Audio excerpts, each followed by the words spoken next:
Here's the interesting thing about fashion, particularly in the Nigerian African market. It's a creative industry. What it means is that you can come up with new ideas, new style ideas, new design ideas, stuff like that, and you can stand out from the competition. That's an advantage in any creative industry. Your ability to create something new and original and stand out from the competition.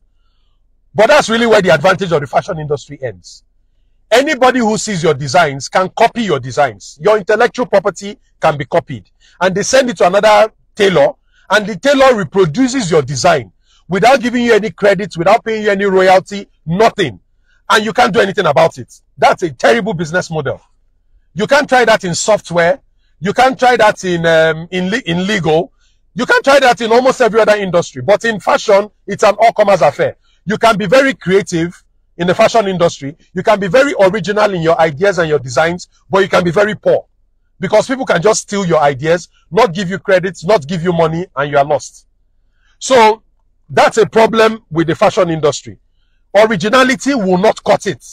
In the fashion industry, originality is not it. You can be very original, you can be innovative, you can be creative, but as long as somebody can copy your designs, somebody can copy what you have done, reproduce it and sell, and you can't do anything about it, that is a terrible, that's a terrible business model. So what it means is that you cannot build competitive advantage on creativity alone in the fashion industry.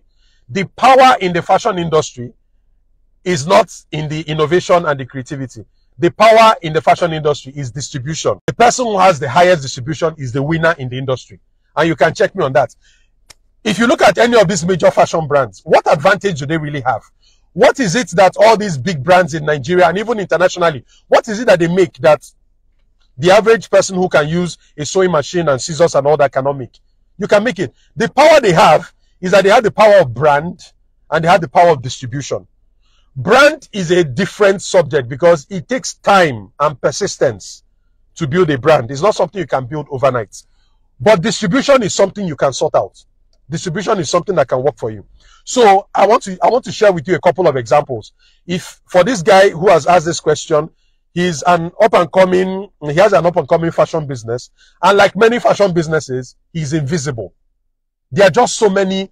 If you talk to 10 young people, male and female, on the average, you get like between 2 and 4 of them are in the creative industry, likely fashion, makeup, something, entertainment, you see. So what you have is an industry, which is a pyramid. A lot of people at the bottom of the fashion industry are suffering. It's either they are struggling with clients, they are struggling with profit margins, they are struggling with retaining their customers. That's another thing I didn't say about the fashion industry. You can have a customer, create a design for them, and they can leave you to somebody who is cheaper, who can do the same design for a cheaper price. And you can't do anything about it. You can't sue them, nothing. So that business model doesn't make any sense to me. So like I was saying, the brand one is harder to build, but distribution is something there's something you can do about it.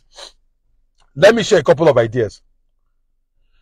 If distribution is the key to cracking the fashion industry, who or what platforms have the most distribution within society, particularly within the digital era? We have a lot of people that are called influencers.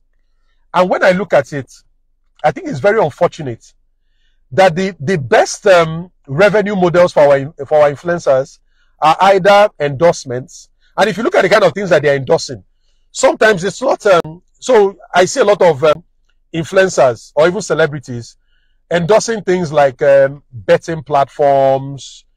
Maybe I've seen one for a loan shark.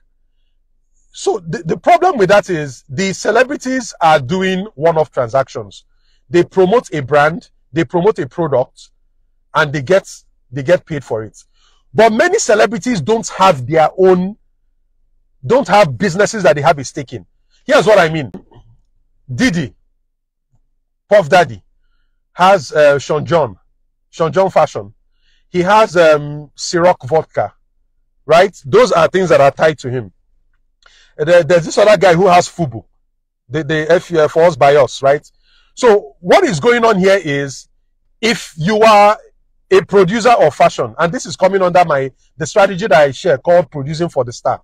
You have celebrities that don't have any product of their own.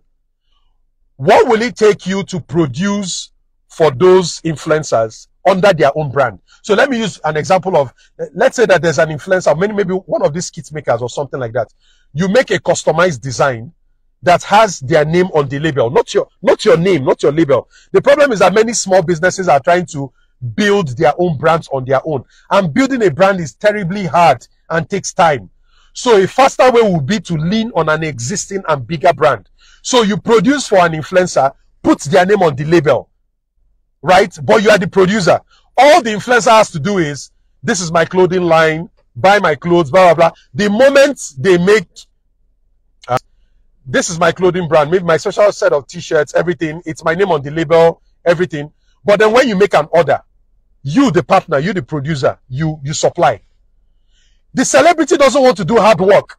All they know how to do is to get on camera, talk to their audience, and tell them what to do. So instead of promoting all these other things that they're promoting, they will rather promote their own business. So this is their own clothing brand, and they're selling their own clothes. But guess what? They don't own any sewing machine. They don't know how to make the clothes. You are the person at the back end producing for them, putting their labels. They sell, and the two of you share profits. Or you can say, I'm supplying these shirts to you at 5,000. Then the celebrity can put whatever price they want to put on it. But at least you are sure of volume, which is very important in fashion businesses. You can sell volume through that kind of partnership. So strategic partnerships, strategic distribution is something that can help.